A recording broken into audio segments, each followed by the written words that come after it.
Bom, então bem-vindo, Renato. É muito bom ter a sua presença aqui. Infelizmente, a gente ontem não conseguiu colocar na live da revista inteira, mas agora estamos aqui para falar justamente das suas fotos. Eu já conheço há Bom dia. muitos anos seu trabalho. Eu vi uma exposição sua em 2019 em Tiradentes. Depois disso, acabei conhecendo seus livros. Estou com alguns aqui em casa, né? E eu admiro muito esse trabalho hercúleo, é o nome, hercúleo, de fotografar centenas de etnias. Quantas etnias são? Olha, bom dia a todos aí. E, infelizmente, ontem eu não consegui. Eu estou em Manaus, né? Eu estou aqui em campo, fotografia. E, o Brasil tem 305 etnias. Agora, algumas semanas atrás, praticamente um mês atrás, eu soube que houve um avanço na questão de demográfica, demográfica não, de população, e deu um salto para 395 etnias, se não me falha a memória, mas o que é muito bom, porque é a demonstração de que muitos grupos deixaram de ficar na sombra, mas também, para mim, não muda nada, porque vai ser o trabalho da minha vida inteira, né? Eu acho que esse trabalho ele acaba, a minha pauta vai acabar quando eu não tiver mais fôlego. Aliás, nem tiver, provavelmente. Isso daí você realmente vai ter um trabalho para a vida toda. Espero que você passe dos 100 anos se fotografando. Porque, na verdade, que mesmo que fossem poucas etnias, né, você poderia revisitá-las de tempo em tempos. Então, também seria um trabalho eterno, mesmo que fossem poucas, né? Mas ainda bem que são muitas. Isso já é comum de eu voltar em alguns lugares, porque em algumas aldeias são passagens para outros cantos. Eu sempre volto porque esses personagens, eles não são apenas personagens, são meus amigos, né? Muitos deles retratados, eles vêm na minha casa, eu vou na casa deles, nós nos falamos. Tem menino que eu fotografei que estava na barriga da mãe, hoje já eu estou fotografando o filho dele. Olha que Já bacana. tem muitos anos, muito tempo que eu estou fazendo isso já. Essa parte que é a mais importante, ou seja, revisitar e colher os frutos de fotos antigas em fotos novas, vamos dizer assim. Bom, então vamos continuar Uhum. aqui. Você me mandou uma série de fotografias, né? E Uhum. essa edição da XT, ela é a número 13, e por uma brincadeira, digamos assim, editorial, eu resolvi botar 13 fotógrafos e com 13 fotos cada uma, né? Normalmente a gente teria 80 Muito páginas bom. de revista, pois é, teríamos 80 páginas de revista, a gente pulou para 206 páginas, ou seja, uma quantidade muito. Também essa edição especial, né? Vamos dizer assim. Uhum. Vamos lá. Então, você vai agora, vou folhear a revista da sua parte, você vai comentar aqui que etnias são essas fotos, ou qualquer coisa que você queira falar sobre elas. Então, aqui Ok. temos a primeira foto. Pode falar. Eu não estou vendo ela, não estou vendo a revista. Não está vendo? Sumiu a revista para você? Sumiu. Deixa eu ver de novo. Agora eu estou vendo você, mas não estou vendo a revista. Eu Vamos lá. estava vendo a revista. Deixa eu ver agora. Essas Voltou a coisas revista. tecnológicas, Pois é. Voltou a revista? não. Não. Eu vou sair, parar o compartilhamento, Hum. e colocar e começar de novo. Bora lá. Talvez tenha caído o compartilhamento, né? Vamos lá.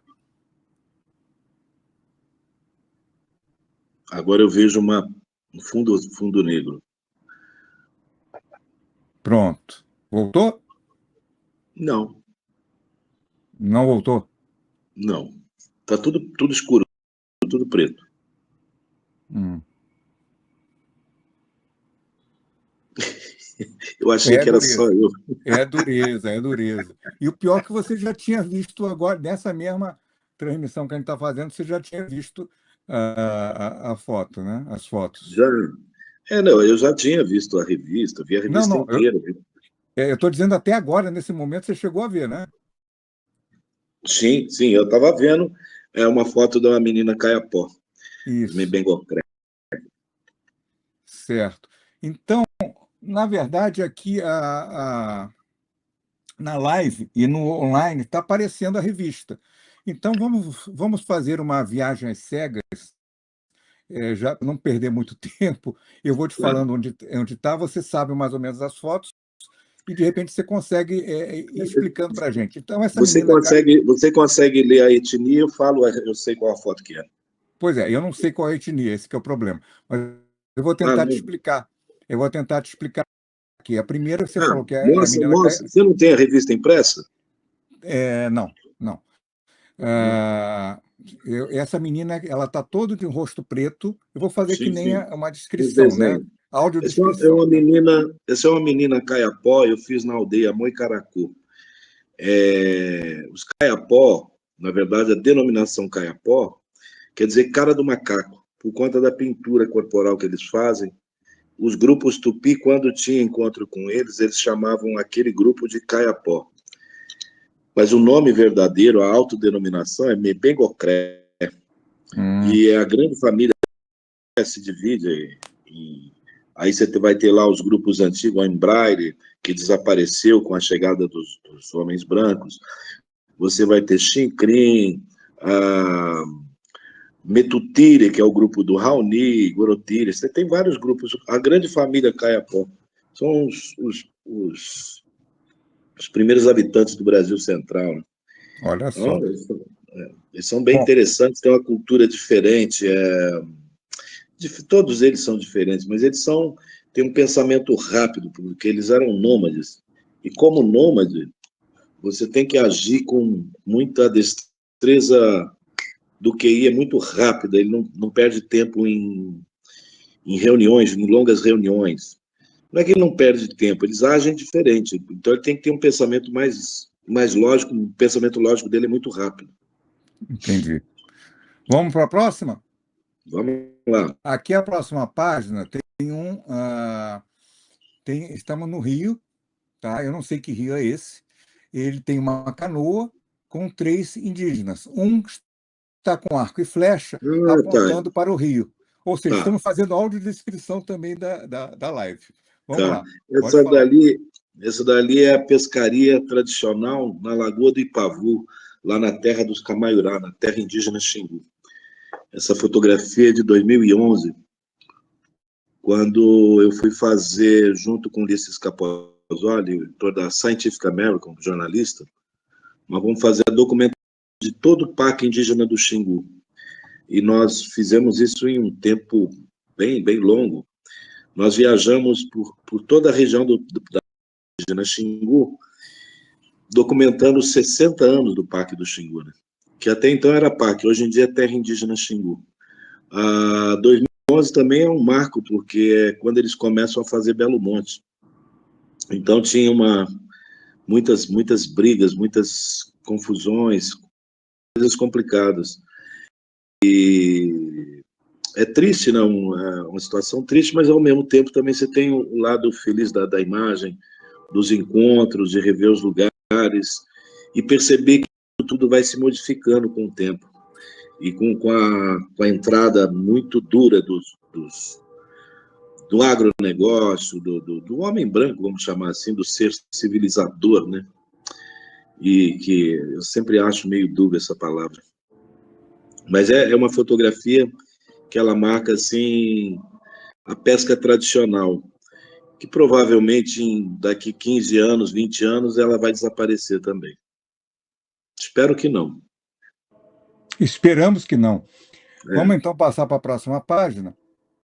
Aqui nós temos um indígena, Hum.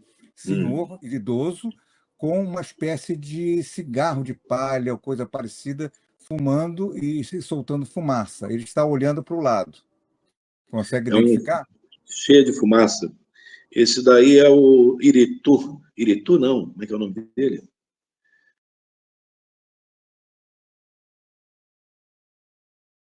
Eu acho que é o. Putz, se eu visse a imagem, é porque eu tenho vários pajés assim. Ah, não, é de perfil, né? Ele está de perfil. Alô? Sumiu o som? Eu tirei o meu som, desculpe, porque está tendo a igreja aqui do lado, ela está tocando sinos, né? Está tocando, Putz, cantando. Bom, enfim, ele está de ele está perfil? meio de perfil, com a mão na boca, segurando um cigarro que parece de palha, comprido, bem Ah, comprido, tá. e soltando Isso, fumaça pelo nariz. Ele é um pouco calvo, tendo o cabelo mais da parte do meio da cabeça para trás, branco, tá, totalmente tá. branco o Eu cabelo. já sei quem é. O nome dele, essa fotografia é um retrato do cacique e também pajé Sapatori. Sapatori é um Apalai-Uaiana, isso foi nas terras altas do Tumucumaque, um dos lugares mais distantes e um dos mais lindos que eu já vi. É de uma beleza incrível a floresta lá. Sapatori é um ancião com muitas histórias, e eles vivem numa aldeia muito linda, às margens do rio Parudé, e uma floresta fantástica, fascinante, um dos lugares realmente mais preservados que eu já vi do Brasil. É impressionante, mas assim, muito difícil de chegar. Você pode atingir lá vindo de Almerim, vai andar 60 dias de barco ou fazer um voo de 4 horas saindo de Laranjal do Jari, no Amapá. Entendido. Bom, a foto que está do lado dessa é digamos assim, não sei qual seria o termo, né? Um barco, você está com uma nebulosidade, você está na beira de um rio e tem alguns indígenas que parecem crianças, Que né, estão subindo o pequenininhos. barranco. Estão subindo o barranco. Eu não consigo identificar se eles estão subindo ou descendo, mas é como se eles estivessem subindo ou descendo um barranco para chegar na, na, na- no Na água. rio. E que É, na água, e e tem tem esse barco ali, ao uma comprido, né? canoa. Uma Uma canoa ao canoa. comprido. E tem uma mulher com uma criança no colo. Isso, parece uma pessoa adulta, É, parece uma mulher realmente com uma criança no colo. é. Esse é o retrato do amanhecer às margens do rio Parudeste, na aldeia, uma das aldeias lá dos Apalai-Uaiana. Como eu ia dizer, esse é uma das regiões realmente mágicas, e são aqueles momentos mágicos que acontecem em segundos, porque as cenas elas mudam rápido, a fotografia ela te dá vamos dizer assim, a capacidade de eternizar aqueles momentos. Eu gosto muito desse momento ali, porque para mim é muito mágico. É o amanhecer, é o recomeço do dia, né? Eu É, acho muito bonito. Isso é lá na terra indígena da Tumucumaque, bacana. Japão. Bom, Essas fotografias dos Apalá, 2015. certo. Posso passar para a próxima? Vamos lá. Agora vai ter um indígena que ele está olhando para o lado, ele está com alguma coisa na cabeça, parece penugens brancas na cabeça, tipo uma coroa de penugens brancas na Vamos cabeça. focar. Ele está olhando para o lado e está segurando alguma coisa com penas também. Consegue identificar? Tenho a impressão de que pode ser o. Ele me lembra muito um indígena que também o Sebastião Salgado também fotografou, mas em outra situação. Eu não sei, pode ser que seja o Jauá Calapalo. Bom, mas aí isso é o povo do Alto Xingu. Os povos do Alto Xingu, eles têm uma complexidade de rituais e de histórias, como diria assim o Orlando Vilas Boas, né? A criança é a dona do mundo, o velho o dono da história, e os homens e mulheres os donos da aldeia, né? Entendi. E retratar esses personagens, dar nome a eles, se eu não me engano, esse daí é o Jauá. É muito importante para mim, porque é contar a história deles, é fazer com que eles sejam vistos, mostrar o que eles têm de mais belo, o que eles têm de mais interessante entre si. Isso que é importante. Ele parece ter talvez acima de 40 anos, talvez 50 até. Não sei É, exatamente, né? Bom, é, do lado dele eu coloquei uma menina que eu acho que é Caiapó, que é muito parecida com aquela que está toda pintada de preto, que a gente falou no início. Uhum. Ela está olhando para o lado, só que ela não, ela está bem clara, ela está sem a Então, pintura principal, ela está só com sim, mas a ela pintura nas bochechas. é a pintura para os índios Kayapó, para os Mebengocré, é uma coisa como se fosse uma segunda pele, é uma roupa. A criança, quando nasce, a mãe põe no colo e vai amamentar. O segundo ato é ela pintar essa criança, porque é como se a criança não existisse. Ela precisa pintar a criança e colocar, e vai fazer um corte do cabelo, pintar toda ela com genipapo, como se fosse um ato de proteção. E desde que a criança nasce, ela tem essa pintura, tanto a facial quanto a corporal. Isso é a identidade daquele povo. Os Mebengocré, os Kayapós são fascinantes nessa questão da pintura corporal. E cada pintura quer dizer uma coisa. É a pintura das crianças, a pintura dos adultos, dos homens e das mulheres, dos jovens, dos velhos, e também da sua posição social. E também para o seu humor.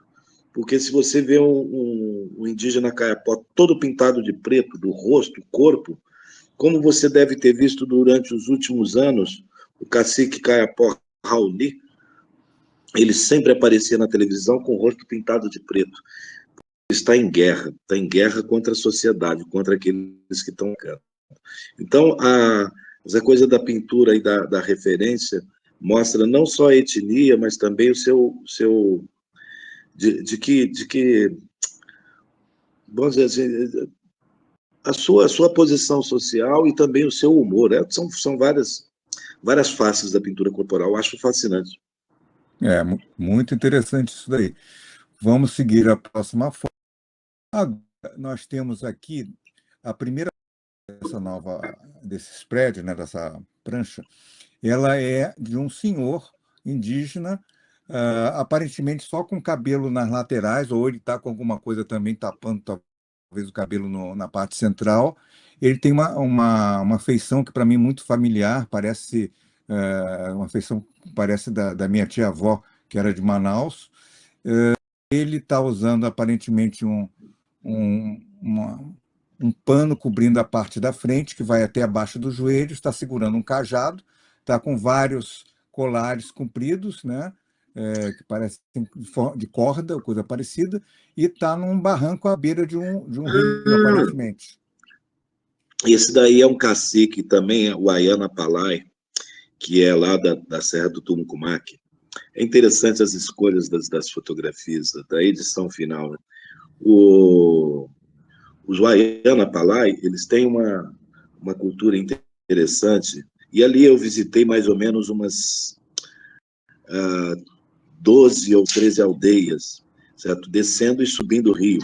Essa é uma das aldeias. Eu fui fotografando todos os personagens que estão acerca do rio Parudeste, e não só os personagens, como também um pouco da cultura deles, os rituais e tudo mais. Ali é uma série de retratos desses personagens. Entendi. Esse me chamou a atenção porque ele destoa das outras etnias, né, que você mandou. Ele parece um indígena, sei lá, diferente da normalidade. Mas você é muito acostumado com várias etnias, então para você talvez não destoe. Mas para mim, que eu sou Não, é leigo. normal. É normal. Como eu te falei, cada etnia tem uma forma de se apresentar, de se mostrar. Entendi. Você vai ter grupos que vão usar saias de palha, você vai ter grupos que vão usar mantos, por exemplo, os povos lá do Acre, o Roniquim, a Xaninca, a Campa, né? E você tem outros no Alto Xingu que eles se apresentam praticamente nus. Entendi. Cada lugar é uma vestimenta, uma identidade, né? Vamos chamar assim. Entendi. Bom, a próxima foto agora é uma canoa na, num lago ou no rio, né? Ah, com dois indígenas em pé. Um deles está mais para trás, segurando alguma coisa que parece um remo, ou um cajado que coloca no fundo do rio, né? E o da frente parece ser uma criança, não um adulto, né? com um cajado meio que levantado, ainda não entrando na água. Ele vai botar na água, vai colocar na água, para dar um impulso, provavelmente. Consegue Ah, identificar essa? essa daí é a pescaria na lagoa da Piulaga, que Piulaga quer dizer Lagoa dos Pescadores. É uma pescaria, como é que fala? Social. Todos os homens vão pescar, as mulheres ficam à margem com cestos esperando os homens trazer o peixe. E é uma pescaria para o ritual do Quarupi.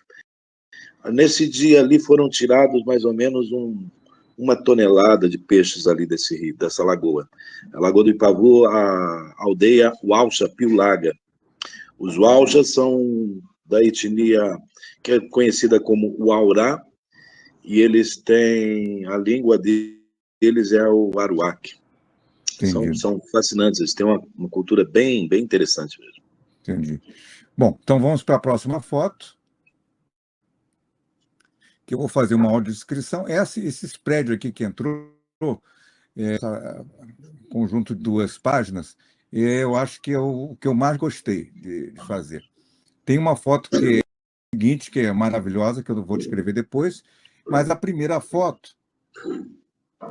foto é de um indígena que parece ser um cacique de idade, deve ter uns 60 anos ou coisa parecida. Ele não é tão idoso quanto aquele outro pajé que você falou, que tinha cabelo branco. Esse está com um cocar de penas brancas com 2 penas mais compridas no meio, altas, né? Ele está com um colar que parece ser de dentes ou ossos, alguma coisa assim. E ele está É unha de onça. e ele tá segurando as mãos estão na frente do corpo, né? Ele está olhando meio para cima, meio para o lado. Consegue identificar? Essa daí eu acho que é o Jauá Calapala. A outra que você falou agora é um velho cacique Caiapó. Eu acho que eu troquei ali. Certo. Agora que você falou, que me veio aqui, essa daí que ele está com o cocá com as penas longas, compridas, né? Ele está com as E, penas, digamos assim, brancas, uma sim, é um certa cocá altura, bonito. e no meio tem 2 penas bem compridas, com as outras. Sim, sim, esse daí é o Jauá. E ele tem uns traços bonitos, ele fotografa muito bem. Ele foi capa da Scientific American. O Jauá é Calapalo, da cultura Calapalo, da língua caribe. É um amigo meu de mais de 30 anos. Puta, bem mais de 30 anos. Um dia eu conheci ele, eu acho que em 90, 89, 90. São pessoas que eu tenho convivência, né? Todos os personagens que eu vou fotografar, eu tenho que ter uma cumplicidade, porque mostrar o outro, perceber o outro, contar a história do outro é uma responsabilidade. Você vai ver uma particularidade das minhas fotografias, é que todos eles sempre estão bem. Eu gosto de mostrar as pessoas num momento grandioso, porque é necessário mostrar essas de uma vida boa. Mostrar eles de forma ruim, jocosa, triste, não muda a realidade. É, Esse é o meu discurso, né? O discurso da beleza. A morte não vai tirar ninguém desse lugar da morte. A fotografia da desgraça não tira ninguém da desgraça. é Como a verdade. fotografia da guerra nunca acabou com as guerras. É verdade. A fotografia é mais também uma forma de denúncia, né? Vamos dizer assim, no Sim, caso das guerras, né? não, isso eu acho extremamente importante. Eu só não consigo, não cabe muito para mim. É, o importante é você também mostrar a beleza desses povos para as pessoas vejam que eles são, além de importantes, eles também são belos, né? Sim, E sim. isso é muito importante. A foto que está do lado dessa, que eu acho que é a principal da sequência de suas fotos, para mim é uma das fotos mais bonitas da indígena que eu já vi, né? É uma criança caiapó. Eu agora já estou especialista, né? Eu só ver essa pinturazinha na bochecha aqui, uma espécie de um quadrado meio de lado, que parece um triângulo, né? Sim. Que é da menina também. Eu já estou dizendo que é caiapó. É caiapó? É Caiapó, sim. Então estou acertando. Então, essa menina está meio de lado, o olho cortado. Na foto, você enquadrou ela só com o olho, a boca e o nariz, e a testa meio cortada, e tem uma mão suja de Tá tinta, pintando o provavelmente, né? rosto dela, é a mãe dela. Pintando o rosto dela. Pelo que você já tinha dito antes, eu entendi que deveria ser a mãe, porque é a mãe que pinta, segundo o seu Exatamente. relato agora. Mas fala um pouquinho dessa foto. A fotografia, depois de fazê-la, quando é assim, aquela coisa de edição, né? Você está fotografando, você está vendo as imagens, e hoje em dia é tudo digital. Eu gostava muito de fazer o preto e branco, mas eu passei a entender o digital, a edição, eu comecei a entender porque o próprio computador te dá a possibilidade de colocar os filtros que eu tinha antes. Tinha na minha bolsa os filtros vermelho, filtro magenta, os vários filtros, o computador não tem isso. É, Então, quando eu vi essa fotografia, eu falei assim, não, isso é preto e branco mesmo. E outro dia até me pediram assim, você tem essa foto colorida? Eu falei, não, ela não existe colorida, ela é preto e branco, ponto. Porque é eu não uma sei porque que a decisão pessoa sua. queria ver colorida, se ela É, o preto e branco dela é muito poderoso. pois é, a decisão é sua de como vai ser a É, cor, né? exatamente. E essa daí eu acho fantástica, porque é um olhar assim muito direto e aquele rosto dela é muito poderoso. É uma das fotografias que, dentro do meu ver, é uma das mais fortes que eu já fiz, assim. Tem várias outras, mas ela está dentre as campeãs, assim, de É, poder, né? Uma figura muito poderosa. muito Uma poderosa, fotografia muito realmente. poderosa de uma menina caiapó. É realmente muito bacana. Agora, você falou dos filtros, né? Eu cheguei a usar na década de 90 alguns filtros de tipo de lâmpada e tudo mais, e os únicos que eu acho que ainda dá para hoje seria o filtro polarizador. Eu não vi É, nenhum tipo de forma de. Claro, também na edição você pode mexer aqui as cores, luzes, não sei o que, dá para tentar. Mas eu acho que, na realidade, no mundo real, ainda daria para usar o polarizador e o filtro ND, que é aquele que escolhe para a gente é. fazer alguma Mas brincadeira. o polarizador, eu tenho polarizador, ele funciona muito para mim, não para deixar a fotografia densa. Tirar Isso daí reflexo, você alguma faz coisa? fechando o diafragma, mas é para Tirar reflexos. reflexo, isso. Ele funciona muito nisso. As pessoas às vezes cometem um erro no uso do polarizador ou de filtros, achando que para deixar mais denso. Você quer deixar mais denso? Fecha o diafragma, não precisa de filtro. Isso no computador, digamos assim, É, de alguma mas forma. mas eu prefiro fazer aqui na cabeça, que eu não É, consigo fazer isso, transformar isso no computador. Eu faço sempre ali na hora. E tem até alguns amigos que dizem assim, não, fotografa mais claro, depois você faz o que você quer no computador. Eu falei, não, eu não consigo. Fotografia, para mim, é fotografia, e fotografia é uma só. Então, eu faço toda a estruturação dela na máquina. Depois, no computador, eu vou só corrigir balancear como é que fala? alguma, alguns detalhes, vamos dizer assim, Alguns né? detalhes. Agora, eu vou clarear, eu vou escurecer, não. Não. No computador, eu vou decidir se eu vou deixar colorido preto e branco, contrastar um pouquinho mais, um pouquinho menos.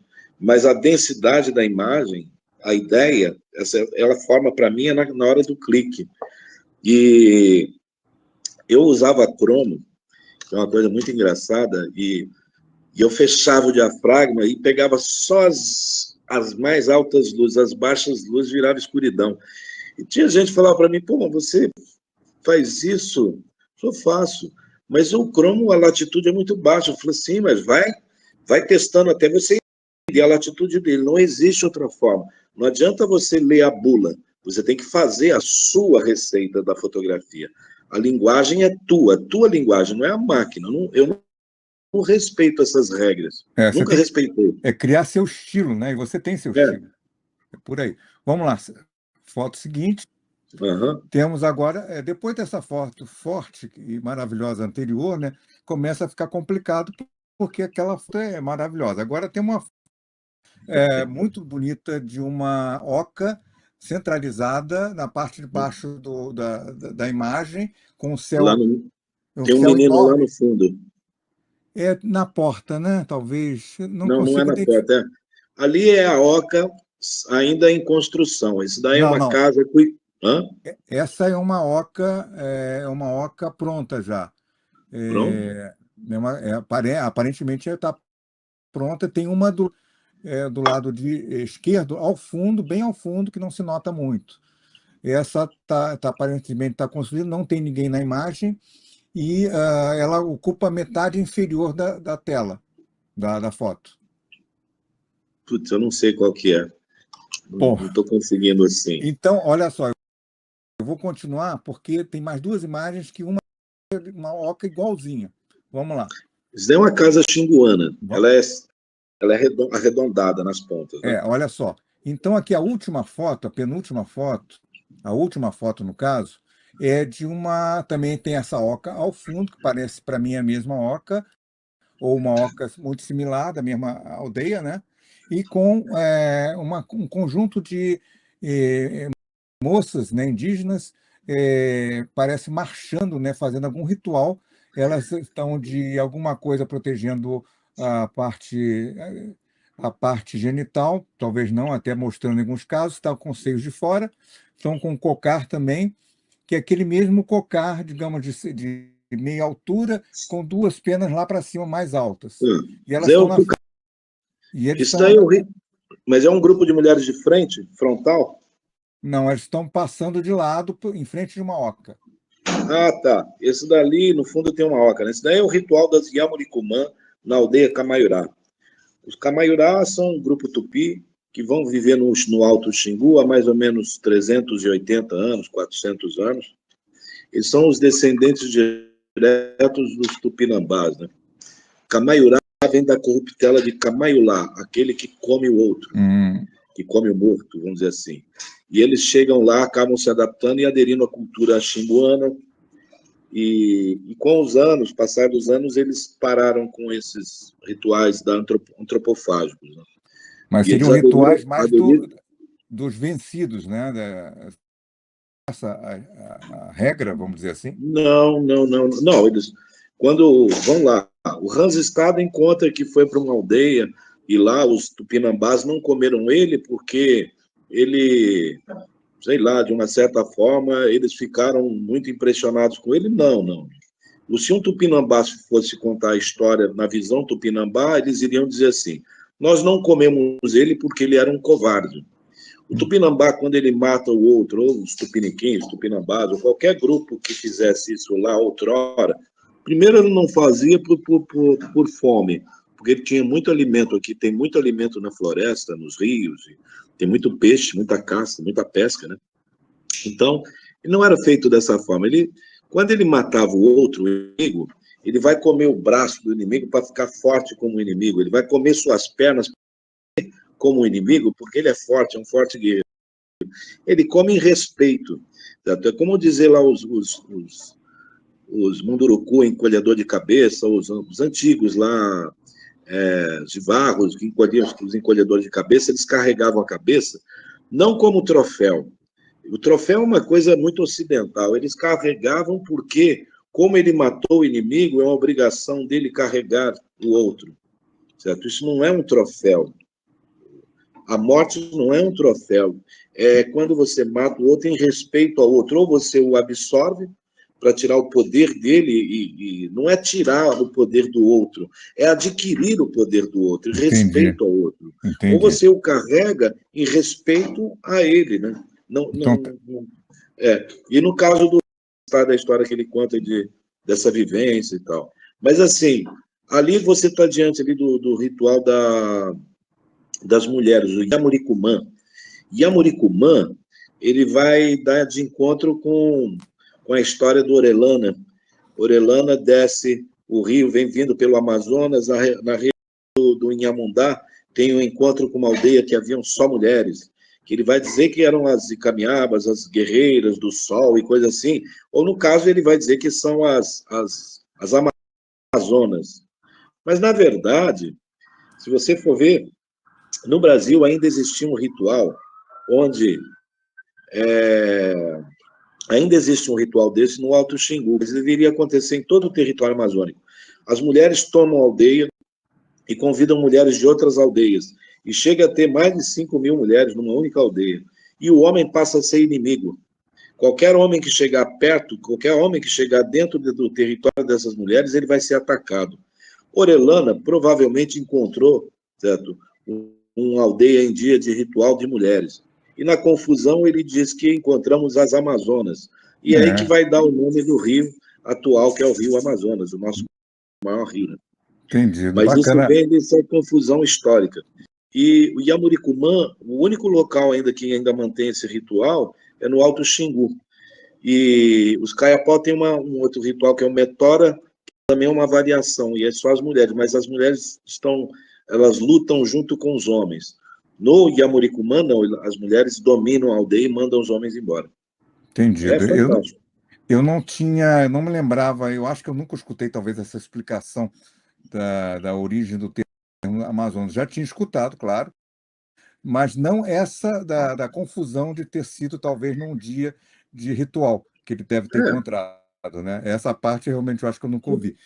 porque esse É, ritual ele dura semanas, é, não é um dia apenas. E para eu fotografar ele, eu tive que pagar as mulheres 60 quilos de miçanga à época. E isso não é barato. Aí você faz os acordos, né? No próximo ano, eu vou fazer o ritual das Yamuricumã lá na terra indígena Xingu, nos Cuicuro. E vai ser um ritual grande, porque vai ser uma homenagem às mulheres ancestrais, à avó lá da turma lá, né? isso. Então vai ser um ritual muito poderoso, e onde eles vão convidar outras aldeias. Muito bacana. Agora, para terminar a parte da Hum. revista, né? Nós temos aqui, antes dessa foto, que eu usei essa foto mais para você identificar fácil. Temos que parece ser uma oca em construção. Não tem a palha cobrindo, tem só parece tirante de madeira e tem uma moça, de vestido, uma indígena de vestido, Não, é um protegendo. menino. Não, mulher, é mulher, com certeza. É. E tem um cachorro do lado se coçando. Ah, é a frente da casa com uma mulher e um cachorrinho do lado. Ali é na aldeia Piulaga, é a casa em construção. Aquela fantástica essas casas. Essas casas chegam a ter 12 metros de altura, as maiores, né? Certo. Essa daí é pequena, ela deve ter uns 6 metros. Isso foi na aldeia Walja, dos Walja, e é muito bonito. A construção ela é feita com os troncos de pindaíba, não, os troncos não, as varas de pindaíba que vai cobrir com a palha do sapê. Os troncos é do mari-mari. No entorno, eles vão colocar essas varas de pindaíba fazendo esse desenho fantástico, né? E não vai um prego, é tudo amarrado com imbira. Não vai arame, não vai nada disso, vai tudo natural. E ela tem uma duração de entre 10 e 15 anos. Entendi. Muito bacana. Eu vou botar agora aqui na foto da menina Cuicuro, Cuicuro não, me deu branco agora. Pô, Pô, exatamente, vou deixar ela parada aqui agora. Então, estamos encerrando nesse momento a parte da revista XT, que depois eu vou fazer um corte aqui, tá. específico da revista. E agora vamos entrar na parte de seus projetos. Você está convidado a falar um pouquinho dos seus projetos. Você estava falando antes da gente começar a live, né? Então, Uhum. agora você tem a palavra para falar um pouquinho deles. Então, quando eu cheguei aos 60 anos aqui, eu resolvi rumar para o norte. Então, atualmente, eu estou morando no Amazonas, em Manaus. E porque é muito difícil, eu passei durante muitos anos, praticamente, minha vida inteira, morando no sul e viajando para o norte, ou é Mato Grosso, Pará, Amazonas, Amapá, e aí vai, Acre, Rondônia, Roraima, mas eu falei, preciso ficar mais perto. E então eu vim para cá e eu iniciei um projeto Tribos Urbanas. As tribos urbanas, quando você fala de tribos no pensamento atual, assim, você vai falar das tribos por exemplo, do punk, da periferia, ou do samba, da tribo do samba, a tribo disso, a tribo daquilo, mas não, eu estou falando das tribos urbanas, eu estou falando dos grupos, dos povos indígenas, os povos originários, que estão saindo das aldeias e vindo morar na grande cidade de Manaus. Outrora, foi isso daqui, outrora eram dos povos originários que usavam, e que era passagem de comércio entre esses vários grupos.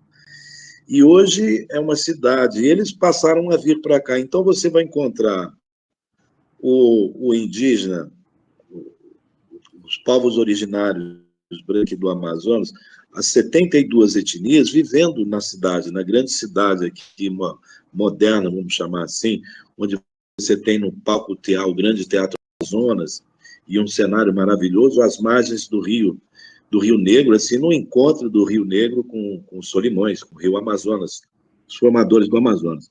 Então, você vai ter o advogado, advogada, enfermeiro, artistas, atores. Você vai ter toda essa população indígena vivendo de diversas formas aqui, dentro da sociedade, dentro dessa urbanidade, e participando da vida social. Já há muito tempo. Só que antes era uma coisa repressiva, porque ser indígena era uma coisa ruim, certo? Seria algo como um preguiçoso, mas hoje não, hoje eles passaram a perceber que eles estão aqui, eles são daqui, eles têm todo o direito de participar de tudo isso, certo? Porque na nossa sociedade é muito complicado, nós somos os dominadores. Eu lembro lá na França, numa palestra que eu estava fazendo, uma conferência, um jovem perguntou o que eles, os povos indígenas, comiam. E aí eu olhei para ele e falei assim, bom, hoje eu almocei com vocês, eu comi batata, eu comi milho, e fui dizendo as coisas que eu comi tomate, e dentro do cardápio todo, também eu havia comido de sobremesa o chocolate. E aí eu tive que explicar para ele que tudo aquilo que se alimenta, certo, vem daqui, das terras das Américas, e é tudo proveniente da cultura indígena, certo? Foram eles que dominaram, foram eles que criaram essa tecnologia de alimento, da qual nós nos aproveitamos. Ou seja, o que seria da culinária francesa não fosse o encontro com o Novo Mundo, né? Seria muito parecida com a culinária inglesa. Isso é um fato. Então, o que eu quero dizer com isso é assim, nós nos apropriamos das coisas deles, mas quando eles vêm para dentro da nossa sociedade e vai se apropriar das nossas coisas, nós costumamos julgá-lo, dizendo que ele deixa de ser índio, deixa de ser indígena. E isso é um erro muito grande, né? Porque a nossa sociedade é complicada, complexa, e julga, e dá a impressão que nós temos inveja, né? É a criatura que não tem o desejo do acúmulo de riquezas. E nós não, nós somos acumuladores. Ser rico para nós é ter sucesso, né? E ter sucesso para eles é ser feliz, que são coisas bem diferentes. Eu prefiro ser feliz do que ter sucesso ganhando dinheiro. É verdade, é verdade. Me diga o seguinte, você falou que se mudou agora, tem algum tempo, quanto tempo mais ou menos? Para ir para Tem pouco Manaus? tempo, tem pouco tempo. Tem 2 meses que eu estou aqui. Olha só, então pegamos praticamente o início da sua nova jornada, vamos dizer assim, né? Deu esse momento de ruptura, né, com a região sul, né, e partindo para a região. Isso que eu ia te perguntar, inclusive, né? Você já fez fotografia de indígenas, por exemplo, Paraty, e aqui no Rio tem uma etnia também, parece que em Saquarema ou Araruama, alguma coisa assim? Tem vários. Tem os Guarani do Vale do Ribeira, do Paraná, você vai ter no Rio Grande do Sul, Santa Catarina, Paraná, São Paulo, Rio de Janeiro, o Brasil todo. O Brasil é terra indígena, meu caro. É assim, ó. E assim, é o que eu costumo sempre dizer, a grande beleza da humanidade está nessa sua diversidade. Quando eu me propus a retratar os povos originários, e retratar todos os povos do Brasil, teve um antropólogo que virou para mim e falou assim, poxa, meu, você tem que fotografar os mais belos, Renato, não todos. Eu falei, mas por quê?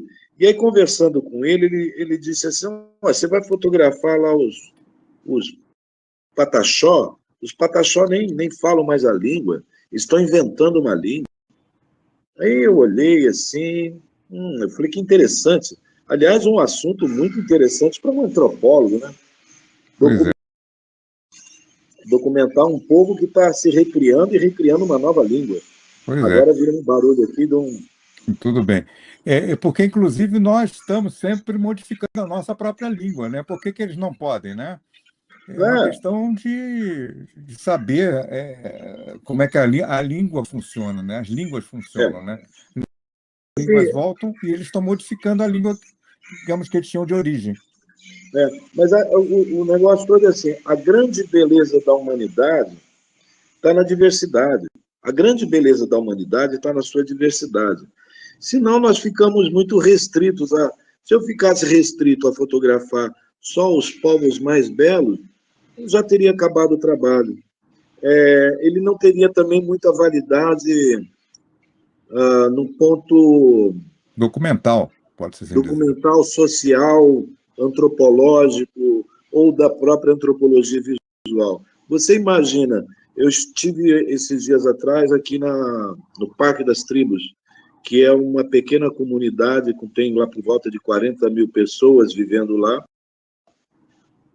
vamos dizer o que outrora todo mundo chamava de favela, uma comunidade simples e tal, mas muito, muito estável, muito bacana, e onde eles têm lá algumas regras sociais, e tem lá um cacique da aldeia do Parque das Tribos, e você tem é um lugar extremamente interessante, e é onde você tem ali diversas etnias. Então, eu comecei o trabalho por ali, retratando, documentando os povos originários ali no Parque das Tribos. E também você tem aqui pequenas aldeias na área, vamos dizer assim, rural de Manaus, que aí você vai falar, não, mas lá ele está numa aldeia. Não, não é bem uma aldeia que foi criada por eles compraram o terreno, eles são donos do terreno, eles compraram, eles não receberam aquilo lá pedindo demarcação já, não, eles foram lá e compraram o terreno e montaram a sua pequena aldeia familiar. E ali eles fazem alguns rituais para turistas, eles vivem do turismo. Então, nada mais interessante que documentar esse grupo familiar, essas pessoas, e trazer eles para dentro do Teatro Amazonas, e onde eu vou fotografar eles tanto na aldeia quanto no Teatro Amazonas, Olha só, mostrar essa coisa do teatro que eles fazem para o turista, e o que é muito interessante, né? muito bacana. Eu queria agora te perguntar, você já lançou nessa nova, eu te perguntei, né, e está na revista, que um livro que te marcou muito a sua trajetória é o de Minas Gerais, não é isso?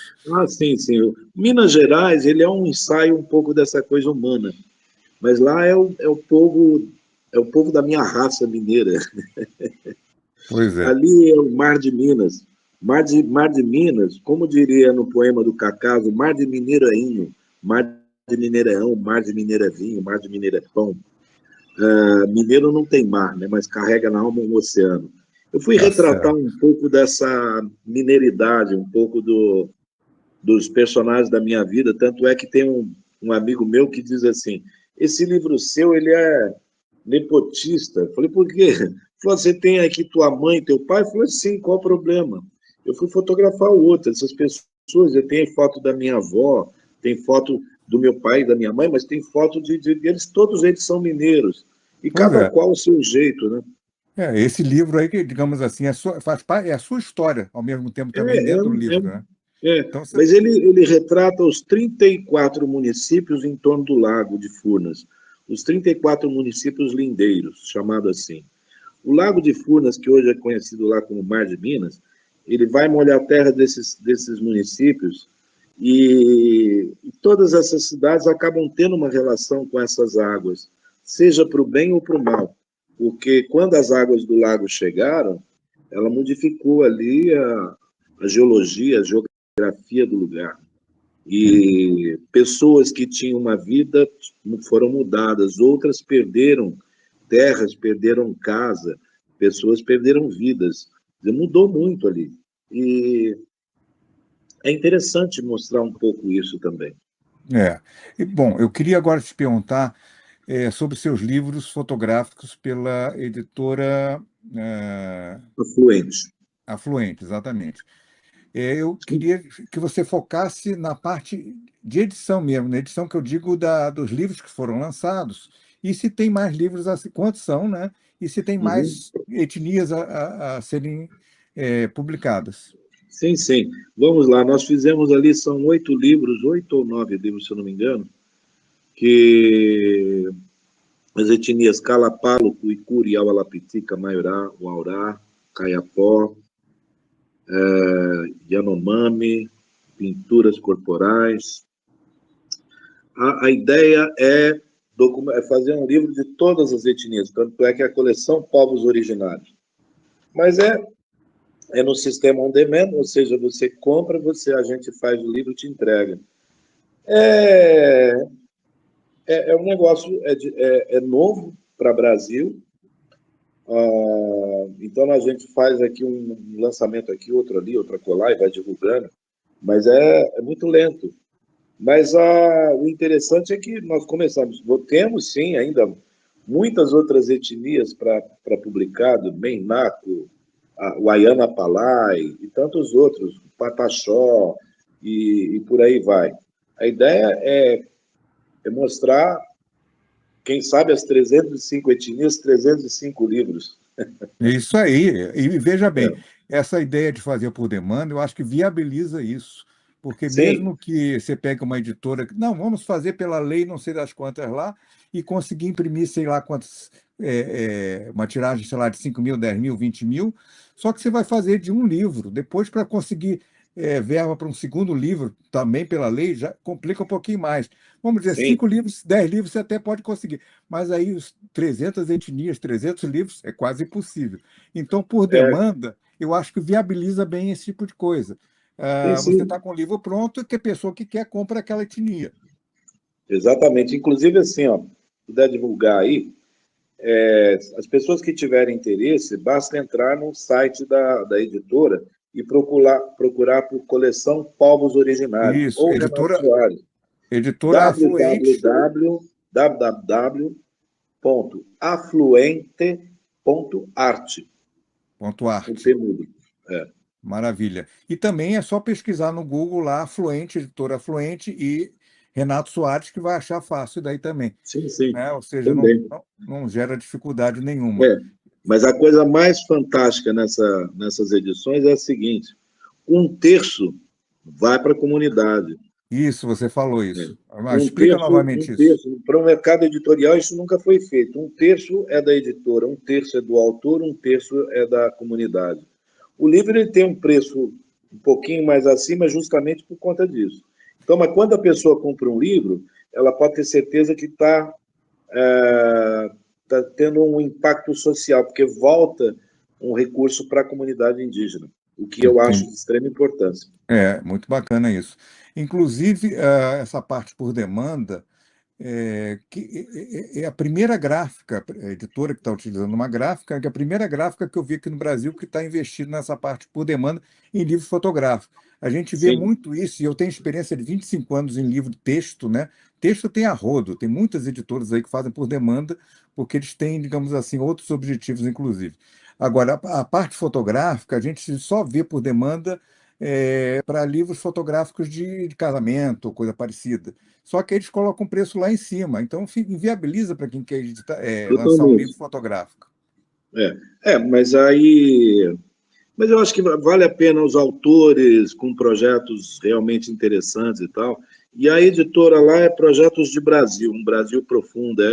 Tá muito bonito. Porque pelo que eu vi, está valendo a pena muito o trabalho que a editora está fazendo por demanda, e ela conseguiu essa forma de viabilizar, né? Vamos dizer assim, que não, Exatamente. nunca feito também antes aqui no Brasil, esse tipo Eu acho que não, ali de edição. existe um certo pioneirismo ali. É. Então é isso. Eu acho que os projetos na vida de qualquer fotógrafo, por mais maluco que sejam, por mais ousados que sejam, você tem uma ideia. Um dia, quando eu falei que eu ia retratar todas as etnias do Brasil, todo mundo que eu conheço falou que eu era louco, que isso não dava certo. Falei, desculpa assim o termo que eu vou usar, foda-se, eu vou fazer. Pois é. Se ninguém fez, eu vou fazer. O único jeito de você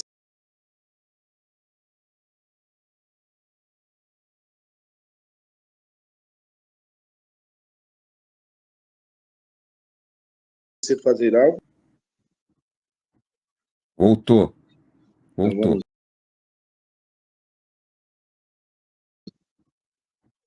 Voltou. Voltou. vamos lá. Então Quando eu agora comecei, é, fala. quando Pode eu falar. comecei a fotografar, quando eu despertei a fotografia para mim, eu era muito jovem, a coisa mais engraçada assim, porque eu disse para mim mesmo, eu sou fotógrafo. E aí qualquer um que me perguntasse a partir daquele dia o que eu ia fazer da vida, eu não dizia o que eu ia fazer, eu dizia o que eu era. E eu dizia, eu sou fotógrafo. Eu mal tinha uma máquina, mas eu sou fotógrafo. E eu comecei a fotografar, peguei a primeira maquininha, uma porcarinha, e alguém perguntasse, eu sou fotógrafo. Mas esse é o meu jeito de acreditar, de fazer com que eu acredite em mim mesmo, primeiro, porque eu nunca me dei chance de outra coisa na vida, porque eu sou fotógrafo. Essa é a minha Isso, vida. isso é bacana, isso é bacana. E hoje em dia você está fotografando não mais com maquininha. Qual que o equipamento você está usando hoje? Eu sempre usei Nikon, mas já usei Leica, já usei Hasselblad, já usei máquina técnica de 4x5, a 6x7, Mamiya. Te falar assim, Marco, máquina é Não faz máquina. diferença. É, não faz diferença. Toda e qualquer máquina. Se eu tiver uma máquina na mão, eu sou fotógrafo. É isso aí. Se eu sou E fotógrafo, não é a máquina que fotografa. aquela maquininha simples, qual que era? Lá no início. Era uma Canonete. Caronete, está certo. Era uma coisa, era muito simples, mas eu fiz o que eu tinha que fazer. Para até chegar aqui, eu nunca tive problema de equipamento, porque uma vez eu estava fotografando um espetáculo e eu tinha na bolsa uma Nikon F5. Mas eu estava na mão uma Nikon F, antiga. E aí, mas eu estava com todos os crachás andando para lá e para cá, mas eu tinha saído, fui no meio do público, eu prendi os crachás dentro do colete e tal, e estou fotografando só com a Nikon F com uma 50, que eu gosto da cinquentinha, né? E aí vem um fotógrafo que estava com uma Nikon F4, todo cheio de pábula, virou para mim e falou assim, eu não vou falar o nome dele, mas ele falou assim, poxa, cara, você precisa, você precisa ter uma máquina mais versátil, uma máquina melhor. Eu olhei assim, falei, uma máquina melhor? Mas máquina é máquina.